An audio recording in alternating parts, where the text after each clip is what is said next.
प्रिय छात्र छात्राएँ, आज मैं आपको 5वीं कविता पढ़ाने जा रहा हूँ। जो चौथी कविता है वह आपके सिलेबस में नहीं है, तो जो 5वीं कविता छोटी कविता है तो मैं उसका अर्थ बता रहा हूँ। एक्सप्लेनेशन में कल डाल दूँगा। तो इसका जो अर्थ है वो इसका पूरा सुनिए, समझिए। पी.वी. शैली 30 वर्ष की आयु में उनका निधन हो गया था। उससे 1 वर्ष पहले उन्होंने ये कविता लिखी है। वह शहर में रहते थे, इतने दुखी होकर के वह टहलने जाया करते सुबह सुबह समुद्र के तट के किनारे। तो वहाँ पर डेली टहलने जाया करते थे, तो वहाँ पर इस कविता को लिखा गया है, वर्णन किया गया है। तो वो पुराना जो समय है, पुराना उनका जो संसार रहा है, समय रहा है, उसको याद कर रहे, संबोधित कर रहे, उसको एड्रेस कर रहे हैं।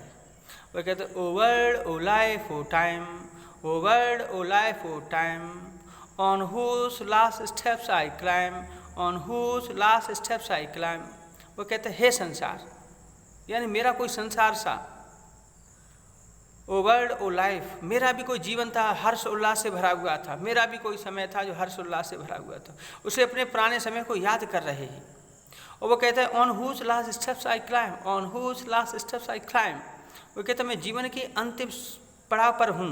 The poet is standing at the last stage of life, जीवन में अंतिम पड़ाव पर है। तो वह पुराने अच्छे समय को याद कर रहा है।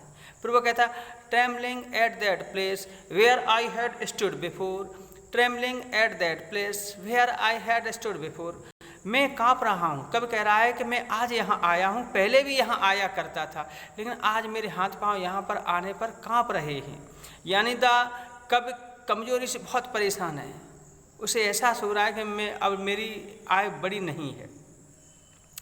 तो वो कह रहा है, फिर बाद में उसे याद करा, van will return the glory of your time, when the glory of your prime, van will return the glory of your prime.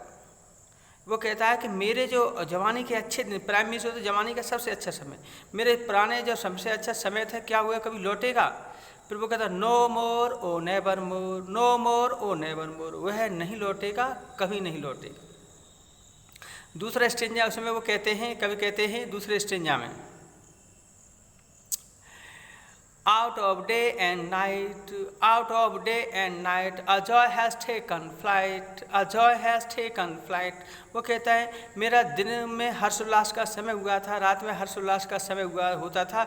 उस दिन का आनंद और उस रात का आनंद हैज़ टेकन फ्लाइट, हमेशा के लिए उड़ गया है, चला गया है, अब वो नहीं आएगा। फिर वो कहते हैं, seasons fresh seasons, summer and winter hour, fresh season winter, fresh season summer and winter hours.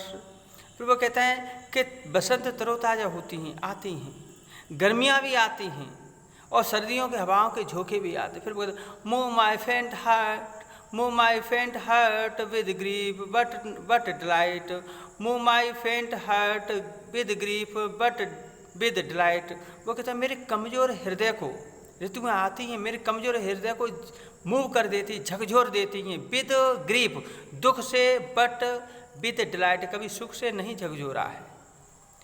फिर वो कहते हैं, क्या वह पुराना समय आएगा? नो मोर ओ नेवर मोर, वह मेरा पुराना समय कभी वापस आने वाला नहीं है।